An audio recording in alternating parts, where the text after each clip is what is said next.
waxbaro oo dhaqaale dhigo waxun ma ahan haddii aad heli kartay waarid waxbarashada kaa bixiyay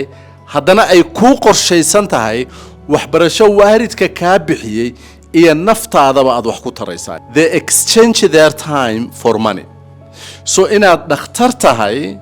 oo aad dadkaaga wax tarto oo aad wax badan samayso oo aad bulshadaada caawiso oo uu dreamkaaga iyo dadnimadaadu ay tahay in aad dadkaaga cudurrada ay u dhimanayaan aad ka dawaysaay wanaag waay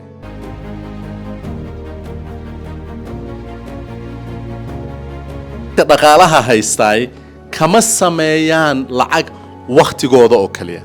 waxay lacag ka sameeyaan maalgashiga ama investmentiga ay sameeyaan the same book uu qoray Rich Dad Poor Dad waxa uu ka hadlay afartaas aan kuu sheegayo oo uu bixiyay afarta way oo dhaqaalaha lagu sameeyo tan koobaad wuxuu u bixiyay employment qofka inuu dhaqaale ka sameeyo ama uu dhaqaale ka keenay inuu shaqaale yahay oo shaqo samaysto shaqadu ceeb ma aha ama weel maqaayad ka dhaq ama waardiye meel ka ahaw ama uber wad shaqadu ceeb ma aha iyo qof shaqaalanimadii ka tegay oo samaystay profession asaga uu leeyahay oo la yiraahdo self employee ama dukaan furo ama professional from a practical practice furo sida dental practice ama maarta accountant and all those things furo self employee adiga aad shaqadaada leedahay laakiin labada dhaqaalaha ugu badan oo ku jiro aan mardama ka hadli doonay waa business ownership-ka iyo investorska so invest bay lacag ka sameeyaan oo ay lacagtooda ugu badan ka sameeyaan haddaba qisadan aan kuugu gabagabeeyo in badan oo dhallinyaradeena ka mid ah bulshadeena Soomaaliyeed maanta waxay u badan tahay dhallinyaradaasoo in badan oo ka mid ah ay yihiin dad wax bartay laguna baray oo waaridkooda ay ku bareen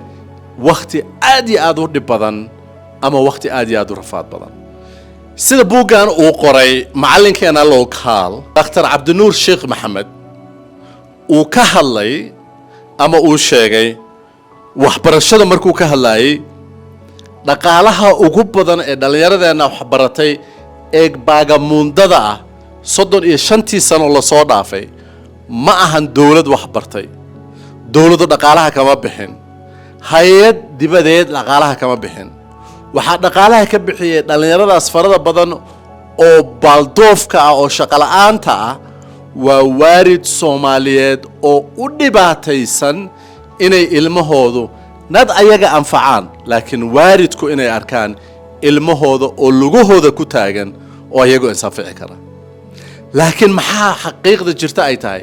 waarid fara badan oo laga yaabo inay guryo iyo hanti u gadeen ba ilmahoodu aysan maanta shaqo haysan oo ay muhiim u tahay qisadii ugu horeysay inay fahanto oo bulshadeena ugu badan dhalinyarada haysatay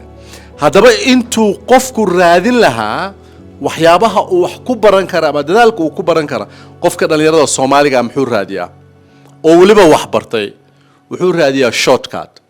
oo inta badan shortcut-ka ay gashay siyaasadda shortcut oo gashay social media in uu cid u gafo si uu caan u noqdo ama inuu gacan hoorsado ama shortcut kale lacag ku raadiyo